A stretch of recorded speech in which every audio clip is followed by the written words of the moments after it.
সুপ্রিয় দর্শক শ্রোতা, আসসালামু আলাইকুম। অস্থির বাংলাদেশের বিভিন্ন চিত্র নিয়ে আপনাদের সঙ্গে বিভিন্ন সময় মত বিনিময় করি। নতুন একটি তথ্য পেলাম। সাম্প্রতিক সময়ের একটি ঘটনা ক্ষমতাসীনদের কাছে পিলে চমকানোর মতো পরিবেশ সৃষ্টি করেছে। ভয়ঙ্কর দুশ্চিন্তার কারণ হয়ে উঠেছে সেই ঘটনাটি। এমন একটি নির্ভরযোগ্য সূত্রের দেয়া তথ্য নিয়ে আজ আপনাদের সঙ্গে কথা বলছি। ডক্টর মোহাম্মদ ইউনূসের ক্ষমতা দখলকে সমর্থন করা সকল ইসলামী গ্রুপ, বিএনপি, জামাত ইসলাম, এনসিপি সম্মিলিতভাবে তাকে স্বাগত জানানোর কারণে তিনি সর্বদলীয় সমর্থনে ক্ষমতায় বসেছেন, এমনটাই তার পক্ষ থেকে বলা হয়। নির্বাচনকে ঘিরে নির্বাচন আগে হবে নাকি পরে হবে, নির্বাচনের জন্য জামাত ইসলাম এবং এনসিপি এখনো প্রস্তুত নয়। সে কারণে তারা নির্বাচনটাকে বিলম্বে চান। অন্যদিকে বিএনপি চান তড়িঘড়ি করে নির্বাচনটা হোক।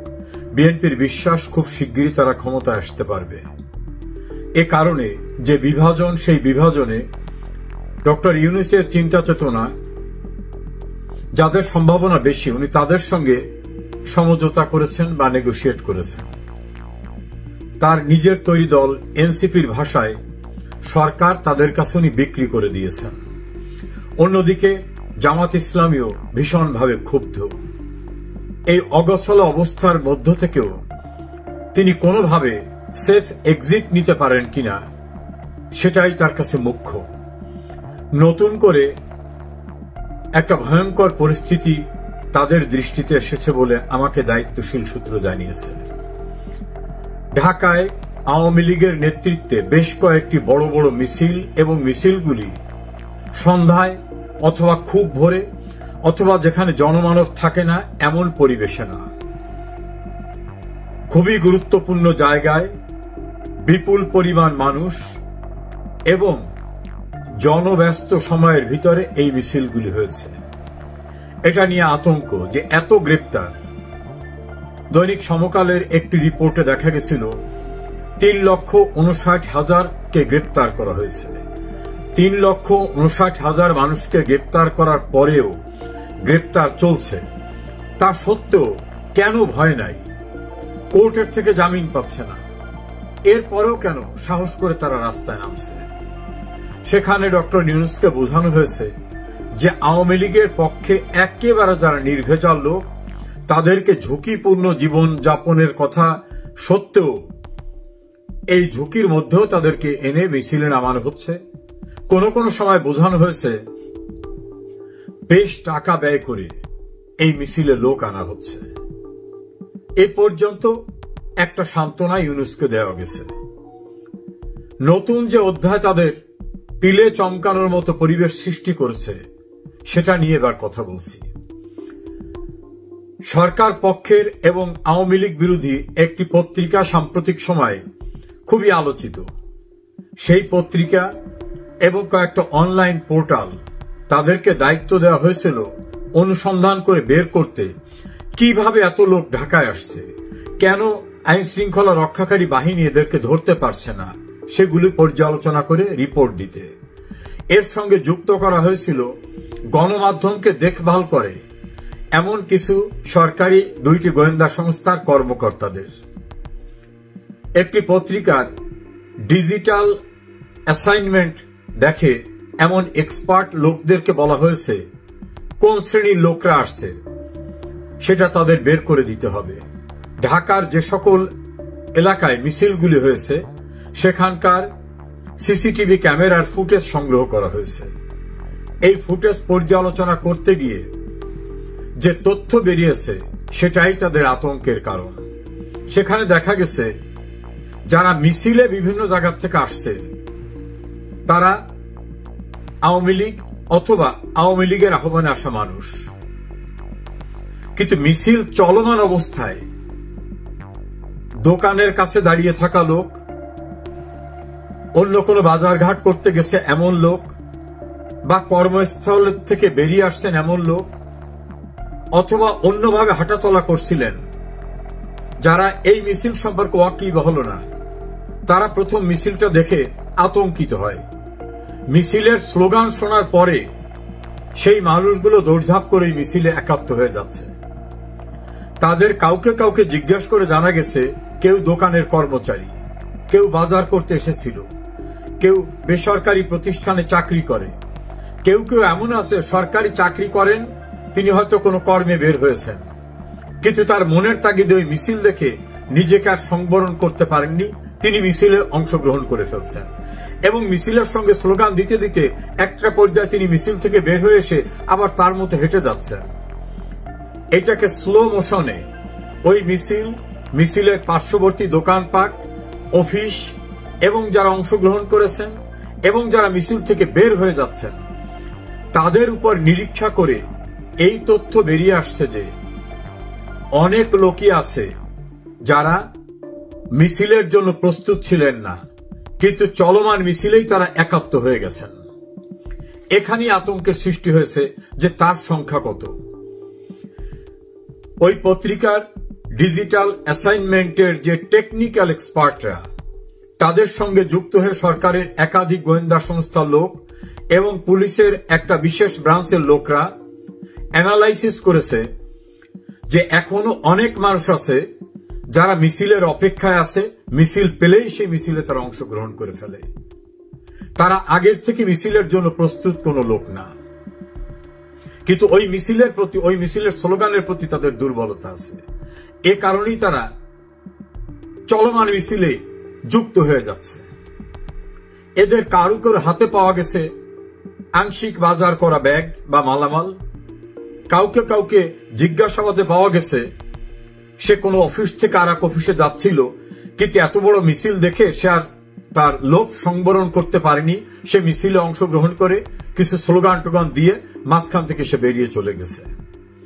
আবার কাউকে পাওয়া গেছে সে দোকান বা খাবারের দোকানের কর্মচারী, ওই মিছিল দেখার পরে সে দৌড়ে এসে মিছিলে অংশগ্রহণ করে 2-3টা স্লোগান দিয়ে আবার পিছন থেকে চলে গিয়ে তার সেই দোকান অথবা বেসরকারি যে স্থানে সে কাজ করত সেখানে সে গিয়ে আবার কাজে অংশগ্রহণ করেছে।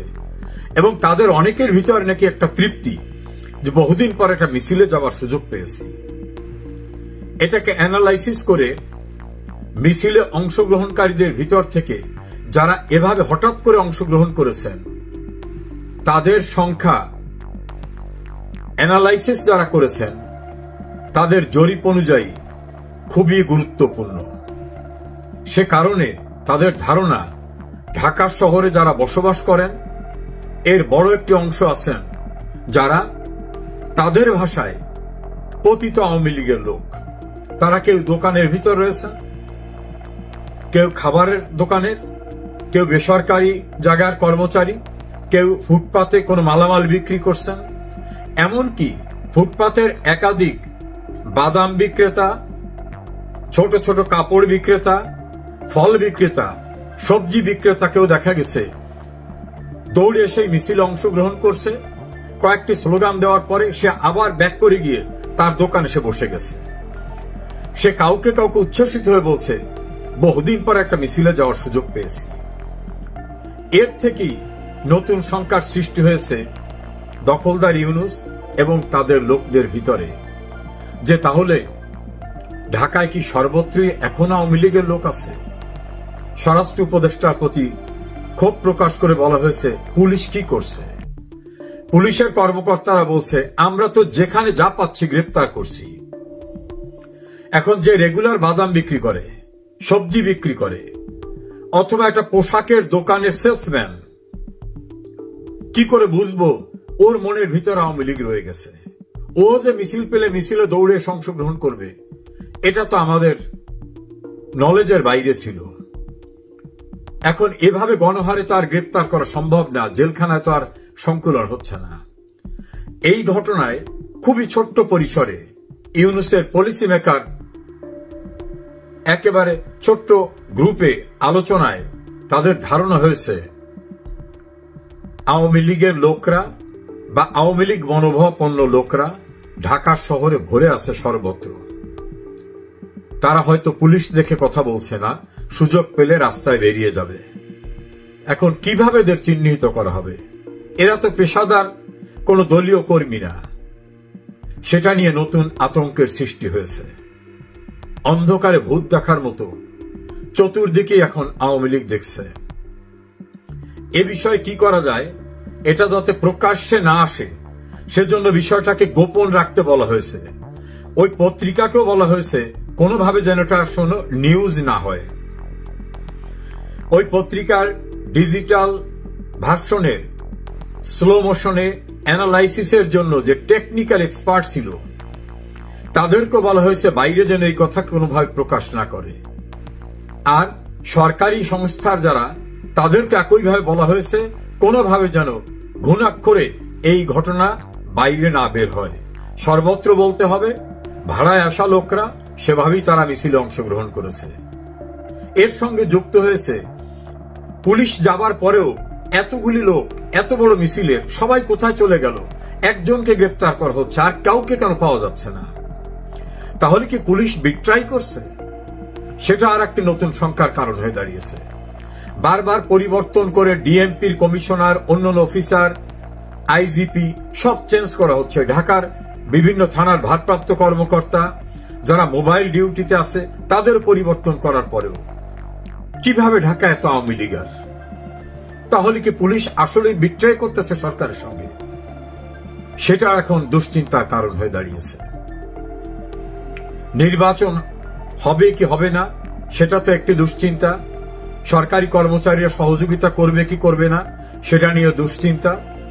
নতুন আতঙ্ক ঢাকার শহরে দোকানের কর্মচারী, সবজির দোকানদার, ফুটপাতের দোকানদার, বিভিন্ন বেসরকারি চাকরিজীবীরা, সরকারি কর্মচারীরা যারা বাইরে আসছে তাদের ভিতরে প্রচন্ডভাবে আওয়ামী লীগের লোক দেখা দিয়েছে। এটা নিয়ে কি করা যায় সেটা নিয়েও প্রধান উপদেষ্টার ক্লোজ ক্যাবিনেটে আলোচনা চলছে। চতুর্দিকেই আওয়ামী লীগ। এই আওয়ামী লীগ সংখ্যাটা নতুন দুশ্চিন্তার কারণ হয়েছে ডক্টর মোহাম্মদ ইউনূস এবং তার পারিষদবর্গের। অপেক্ষা করুন, আরো ভয়ঙ্কর আতঙ্কে পালিয়ে যাবার চেষ্টা করবে অবৈধ দখলদাররা। সে সময় বোধহয় খুব দূরে না।